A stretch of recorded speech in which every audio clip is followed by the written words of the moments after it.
مبارک مبارک مبارک مبارک، شکریہ ہے حافظو اس کا رہو کرتے ادا، حفظ قرآن کے لیے اللہ نے تم کو چنا۔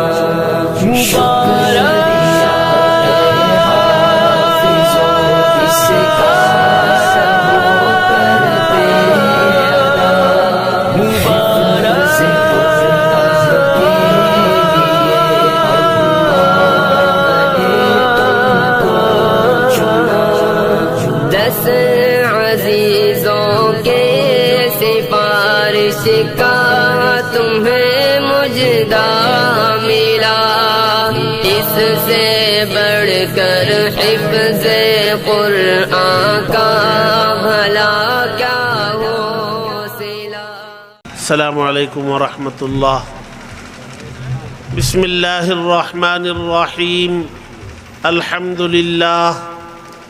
الحمد للہ وکفا وسلام علی عباده الذین اصطفى، اما بعد فاعوذ باللہ من الشیطان الرجیم، بسم اللہ الرحمن الرحیم۔ الرحمن علم القرآن، خلق الإنسان علمه البيان، قال النبي صلى الله عليه وسلم خيركم من تعلم القرآن وعلمه، أو كما قال عليه الصلاة والسلام۔ صدق اللہ العلی العظیم وصدق رسوله النبی الکریم، ونحن على ذلك من الشاہدین والشاکرین، والحمد للہ رب العالمین۔ حضرت صدر اجلاس موقر و معزز، حضرات علماء کرام، سامعین عظام، نوجوانان اسلام، عزیز ساتھیوں، دوستو، شاید موقع تقریر کا نہیں ہے، ایک اعلان سماعت کر لیں۔ انشاءاللہ حضرت والا کا بہت ہی مختصر بیان ہوگا، پھر ان کے فوراً ایک جملہ شاہ اسلام حضرت مولانا عقیل گوہر صاحب سیتامڑھی کی ایک نعت ہوگی، پھر ان کے بعد حضرت مفتی صاحب دامت برکاتہم العالیہ کی دعا پر آج کا اجلاس ختم ہوگا، پھر انشاءاللہ ان کے بعد عشاء کی نماز ہوگی، اور نماز کے بعد جتنے بھی باہر سے مہمانان کرام آئے ہیں ان کے لیے کمیٹی کی جانب سے کھانے کا نظم کیا گیا ہے۔ آپ تمام حضرات تھوڑی دیر تشریف رکھیں اور عشاء کی نماز پڑھ کر کھانا تناول کرنے کے بعد پھر تشریف لے جائیں۔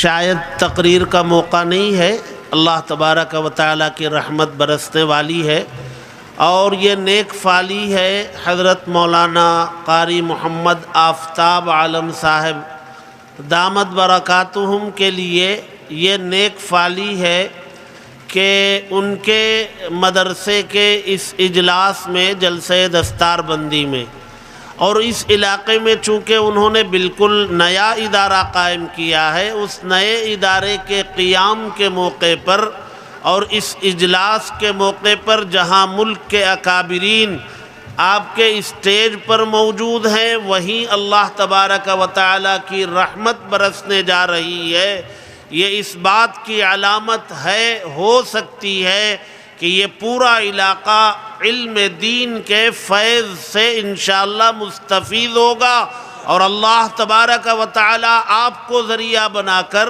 اس پورے علاقے میں علم کی روشنی سے منور فرمائیں گے۔ میں بہت لمبی تقریر نہیں کروں گا، ایک جملہ بول کے اپنی بات ختم کروں گا، انشاءاللہ پھر کبھی حاضری ہوگی، ملاقات ہوگی، انشاءاللہ باتیں ہوتی رہیں گی۔ دیکھیے، یہ جو کلام ہے، ابھی جن بچوں کی دستار بندی کی گئی، جلسے سر پہ عمامہ باندھا گیا، دستار پگڑی باندھی گئی، یہ قرآن مجید کے ان کے سینے میں محفوظ ہو جانے کے اعزاز میں ان کی حوصلہ افزائی کی گئی. تم نے ایک غیر معمولی کارنامہ انجام دیا. اللہ کے اس پورے کلام کو تم نے سینے میں محفوظ کر لیا جس کلام کا ایک ایک حرف انوار و برکات کے سمندروں میں ڈوبا ہوا. ہمارے نبی نے فرمایا اس کا ایک حرف اگر پڑھو تو 10 نیکیاں ملتی ہیں بغیر سمجھے. الف لام میم پہ فرمایا 30 نیکیاں ملتی ہیں. آپ اندازہ لگائے اس بچے کا مقام و مرتبہ کیا ہوگا جس کے سینے میں الحمد سے لے کر کے الناس تک پورا اللہ کا کلام محفوظ. ظاہر سی بات ہے وہ اعزاز کے لائق ہے. یہ اعزاز ان کا کیا گیا. مجھے ایک بات بتانی ہے. اللہ تبارک و تعالی نے دنیا و آخرت دونوں جہاں میں ترقی کا، عروج کا، بلندی کا جو معیار بنایا ہے وہ اپنے کلام کو بنایا ہے. اللہ کا کلام ترقی کا معیار ہے، عروج کا معیار ہے. اللہ کے کلام سے جو قوم جڑے گی، جو خاندان جڑے گا، جو فرد جڑے گا، اللہ کے کلام کا کام یہ ہے کہ وہ جڑنے والے کو بلندیوں پر پہنچائے. یہ کلام بلند ہے، یہ کلام سب سے بڑا ہے، اس لیے کہ یہ کلام سب سے بڑی ذات کا ہے. پیدا ہونے سے لے کر کے موت تک، صبح اٹھنے سے لے کر کے رات سونے تک جو آواز ہماری سماعتوں سے، کانوں سے ٹکراتی ہے وہ اللہ اکبر کی صدا ہے. پیدا ہونے کے بعد جب ہمارے اندر شعور نہیں ہوتا، ابھی آدھ گھنٹے کا بچہ ہے، ہمارے نبی نے فرمایا کہ یہ آواز کانوں میں پہنچا دو، اللہ اکبر، اللہ سب سے بڑے ہیں. عقل و شعور کے آنے کے بعد ہر مسجد کی مینار سے 20 مرتبہ یہ آواز روزانہ کانوں سے ٹکراتی ہے، اللہ اکبر، اللہ اکبر. اس آواز پر لبیک کہہ کے مسجد میں چلے جاؤ، جماعت کھڑی ہونے سے پہلے پھر مؤذن یہ آواز کانوں سے ٹکراتا ہے، اللہ اکبر، اللہ اکبر. جب اقامت ختم ہوتی ہے تو امام رکعت باندھتا ہے، تب یہ آواز کانوں سے ٹکراتی ہے، اللہ اکبر. اللہ سب سے بڑے ہیں، اللہ سے بڑا کوئی نہیں. اور یہ کلام چونکہ اللہ کا ہے، جب اللہ سب سے بڑے ہیں تو اللہ کا کلام سب سے بڑا. اللہ کا کلام سب سے بڑا. کتنا بڑا ہے؟ اللہ کی ذات کتنی بڑی ہے؟ میرے اور آپ کے پاس عقل بہت چھوٹی، چھوٹی عقل میں اللہ کی بڑائی نہیں سمجھ میں آتی. ہمارے نبی نے فرمایا عقیدہ رکھ لو کہ اللہ تبارک و تعالی ہر جگہ موجود ہے، ہر چیز ان کے علم میں ہے، وہ دیکھ رہے ہیں. یہ ہمارے نبی نے فرمایا. اللہ بہت بڑے ہیں، ان کی بڑائی ذہن میں نہیں آ سکتی. اور کلام کتنا بڑا ہے؟ بہت بڑا. کتنا بڑا ہے؟ اس کلام کی بڑائی بھی میرے اور آپ کے ذہن میں نہیں آ سکتی. لیکن اس کلام سے جڑنے والے کو ہم دیکھتے ہیں مسجد میں وہی آگے ہے، مسجد میں وہ قوم کا امام بن رہا ہے، اور وہ بہت ساری جگہوں میں اس کلام کی برکت سے اسے نمایاں مقام دیا جا رہا ہے. وہ کلام ہے جو ان کو بلندی پر پہنچاتا ہے. میں بہت چھوٹا آدمی ہوں، چھوٹا ہوں، بے حیثیت. اگر چیئر پہ بیٹھ گیا ہوں میرا کوئی کمال نہیں، اس کلام کا کمال ہے جو میرے اندر ہے.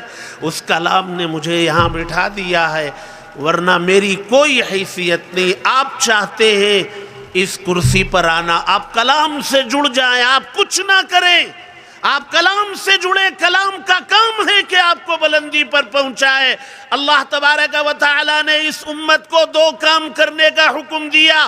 باقی دین و شریعت بہت بڑی ہے، طویل ہے، لیکن 2 کام مسلمان کر لیں، دنیا بھی کامیاب، آخرت بھی کامیاب. اور وہ دونوں کام اللہ نے 21ویں پارے کی پہلی آیت میں فرمایا. اتل ما اوحی الیک من الکتاب، پہلا کام یہ کرو کہ اللہ تبارک و تعالیٰ کی جو کتاب آسمانوں سے نازل ہوئی اس کی تلاوت کرو، پڑھو۔ یہ کتاب پڑھنے کے لیے نازل کی گئی، یہ رکھنے کے لیے، یہ قسم کھانے کے لیے، یہ رکھ چھوڑنے کے لیے کتاب نازل نہیں ہوئی، یہ پڑھنے کے لیے نازل ہوئی۔ اس کتاب کو قرآن کہتے ہیں، پڑھی جانے والی کتاب۔ اور دوسرا کام اللہ نے فرمایا وَأَقِمِ الصَّلَاةَ، نماز قائم کرو، قرآن کی تلاوت کی پابندی کرو، نماز قائم کرو۔ ان الصلاۃ تنہا عن الفحشاء والمنکر، ساری برائیاں، ساری خرابیاں آپ کے اندر سے ختم کرنے کی ذمہ داری اللہ لیتے ہیں۔ جب برائیاں ختم تو خوبیاں اندر آئیں گی، جب خوبیاں آئیں گی تو عروج، ترقی، بلندی ملے گی۔ آج میں مبارکباد پیش کرتا ہوں حضرت مولانا حافظ و قاری آفتاب عالم صاحب دامت برکاتہ۔ آپ بالکل مایوس نہ ہو، دل چھوٹا نہ کریں، آپ کو خوش ہونا چاہیے۔ آپ کے لیے یہ نیک فالی ایک زمین پر ملک کے اللہ والوں کی موجودگی آپ کو حوصلہ دے رہی ہے۔ آسمان سے برسنے والی یہ رحمت آپ کو یہ پتہ دے رہی ہے کہ اس علاقے میں اللہ تبارک و تعالی آپ سے کام لینے کا فیصلہ کر لیے ہیں۔ اللہ تبارک و تعالی مدرسہ صدیقیہ کو جو یہاں قائم کیا گیا ہے، بے سر و سامانی کے عالم میں، قسم پرسی کے عالم میں، سہولیات کے نہ ہونے کے باوجود ادارہ قائم ہو چکا ہے، طلباء کو لے کے پڑے ہوئے ہیں۔ یہ مدرسہ چلانے کا شوق ہم لوگوں کو نہیں ہے، آپ یقین مانیے۔ ہم تجارت کے میدانوں میں جائیں گے تو بہت کامیاب علم دین کے حصول کے بعد تاجر بنے گا تو وہ تجارت میں کامیاب ہوگا، علم دین کے حاصل کر لینے کے بعد لائر بنے گا تو وہ وکالت میں کامیاب ہوگا۔ ہمیں شوق نہیں ہے مدرسہ کھولنا اور چلانے کا شوق نہیں ہے، ہمیں اس علم نے مجبور کیا کہ جو تمہارے سینے میں ہے وہ تمہاری ذمہ داری ہے کہ تم نسلوں میں منتقل کرو، نہیں کرو گے تو کل کو اللہ کے پاس جواب دینا ہوگا۔ اس احساس نے ہمیں مجبور کیا کہ ہم مدرسوں میں بیٹھیں، کھولیں، بے سر و سامانی کے عالم میں بیٹھ کے پڑھائیں، علم کو منتقل کریں۔ اور یہ مدرسے جو ہے یہ دین کے قلعے ہیں، یہاں سپاہی تیار ہوتے ہیں، یہاں سپاہی اسلام کی حفاظت کے لیے یہاں سپاہی تیار ہوتے ہیں۔ ملک میں اس وقت کے جو حالات ہیں، ابھی چند مہینوں پہلے موجودہ حکومت نے طلاق کا ایک قانون پارلیمنٹ میں پاس کر لیا۔ وہ قرآن و حدیث کے خلاف انہوں نے قانون بنایا، وہ قانون بنانے کے مختار ہیں، بناتے رہے، لیکن اس قانون کی مخالفت اور اس قانون کا ویرودھ اگر کوئی کیا اور آگے چل کر کے کوئی کرے گا تو انہی مدرسے میں پڑھنے اور پڑھانے والے میدان میں آئے اور سر سے کفن باندھ کر انہوں نے قوم کو یہ بتایا کہ یہ قانون بناتے رہے، بنتے رہیں گے، اللہ تبارک و تعالیٰ کا قانون اٹل ہے، اس کو بدلا نہیں جا سکتا۔ وَتَمَّتْ كَلِمَةُ رَبِّكَ صِدْقًا وَعَدْلًا لَا مُبَدِّلَ لِكَلِمَاتِهِ، اللہ کے کلمات کو بدلا نہیں جائے گا۔ یہ اسلام کے قلعے ہیں، دین کی، مذہب کی حفاظت، قرآن و حدیث کی حفاظت ان ادارے میں پڑھنے اور پڑھانے والے انجام دیتے ہیں۔ ہم میں سے ہر ایک کی ذمہ داری ہے دین کے ان قلعوں کو مضبوط بنائیں، دین کے ان قلعوں میں تیار ہونے والے سپاہیوں کی مدد کریں، ان کی ضروریات کا خیال کریں۔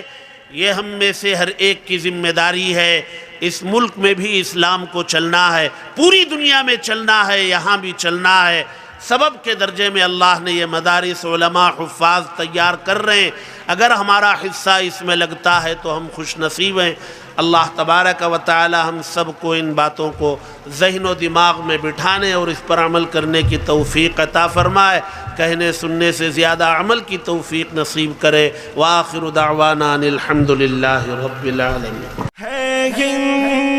ہند میں انوکھا مرکز تحفظ دین، یہ دین کا ترجمہ ہے مرکز تحفظ دین۔